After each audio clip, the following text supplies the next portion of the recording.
So recently, I just saw Sonic the Hedgehog 3 Into the Sonicverse, and I really liked it. When I was a kid, Shadow just wasn't my favorite Sonic character, but my favorite character of all time. Not to brag or anything, but I've read over 200 DeviantArt Sonic fanfics, and crusted my socks every time. I was listening to a couple of Sonic 3 reviews on YouTube, then came across one from a YouTuber named Matt Walsh, a right-leaning political commentator who's boyfriend-girlfriend with Ben Shapiro. I'm always interested to hear someone else's perspective. Why don't we go ahead and take a look at what he has to say?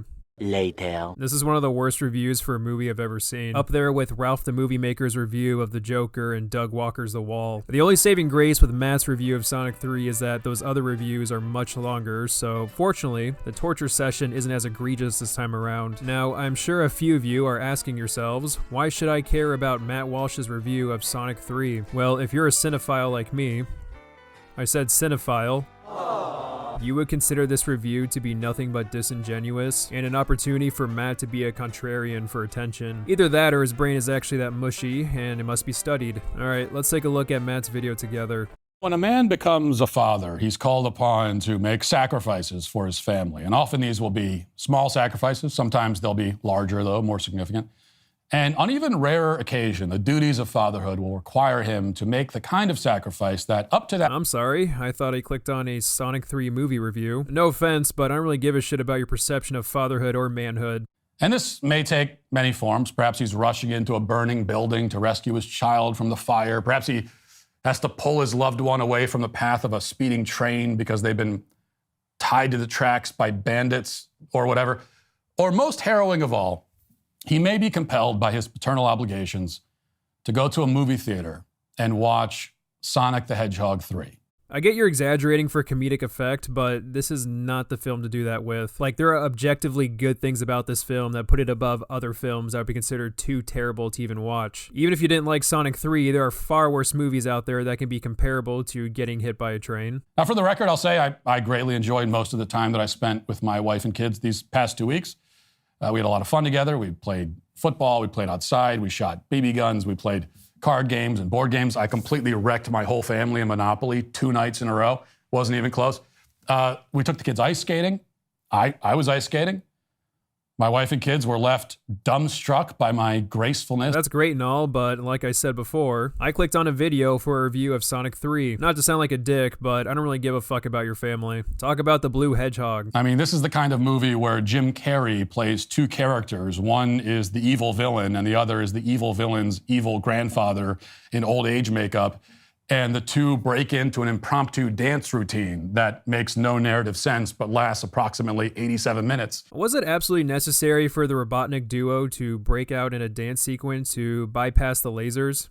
No. Does it have to be? Also no. It's just a goofy scene that adds more entertainment value to the film. And there's no reason for anyone to show the level of emotion that you're displaying about your distaste for this scene. I mean, what would you rather watch? 2 goofy characters like Eggman and Gerald simply walking past the lasers? Or have the 2 goofy characters do something fun and zany with the situation? If your main complaint is that the dance sequence is too long, it lasts for 1 minute and 5 seconds. I don't see how that short time frame disrupts the flow of the story, or pisses you off as much as it did. You're gonna notice real quick in this review, the complaints about the movie are pretty mediocre. Like, if this dance sequence is one of your biggest complaints, there's probably not that much wrong with the film.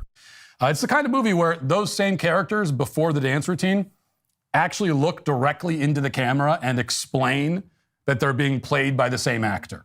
Yeah, I'll admit, I wasn't a big fan of that either. I've talked about before how I despise fourth wall jokes, and that one wasn't even clever. Probably the only joke in the movie that annoyed me a little bit. I'm not going to bother explaining the plot of this film in any detail. What? I wasn't tracking it that closely, to be honest. I was mostly fighting to stay awake. All right, stop. You started this video saying that you would rather be engulfed in flames or hit by a speeding train than watch Sonic 3. Now, a man in that situation would, of course, much prefer to be engulfed in flames or hit by a speeding train, but that would be the coward's way out. Again, I know you're exaggerating for laughs, but clearly you despise this movie. And at the same time, you're admitting that you didn't even follow the plot that closely because you kept falling asleep.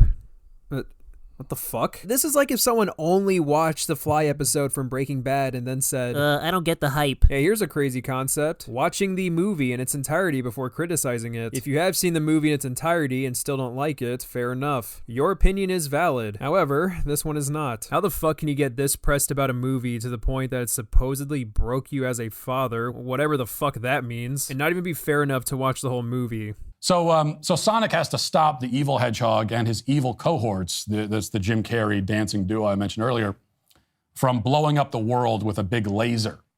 And this has been the evil plan of every evil villain in every blockbuster franchise film for the past 3 decades. Yeah, it's an overused formula, but this movie is adapting a plotline from 2 decades ago, so I don't really see how the movie can be blamed for that. It's a formula that this movie is not interested in deviating from.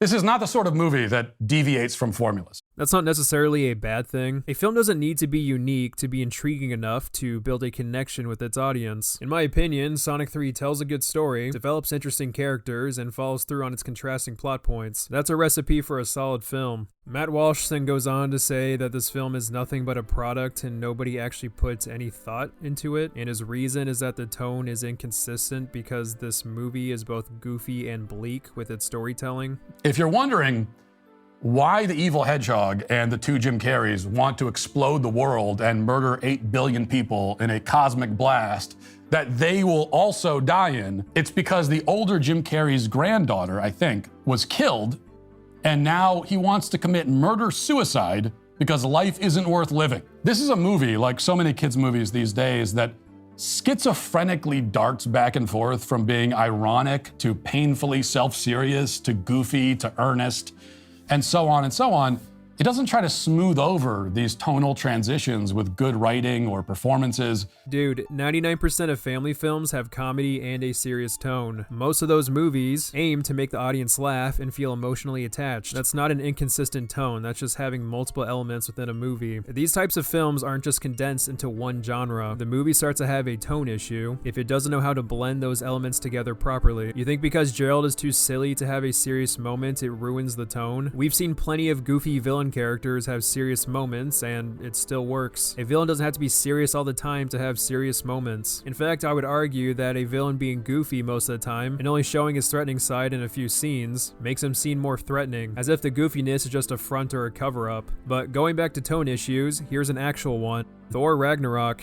This might be one of the biggest offenders of this, with following up the destruction of Asgard, which is an incredibly relevant part of the plot, with a joke from the comic relief saying some shit like, "Nah, those foundations are gone. Sorry."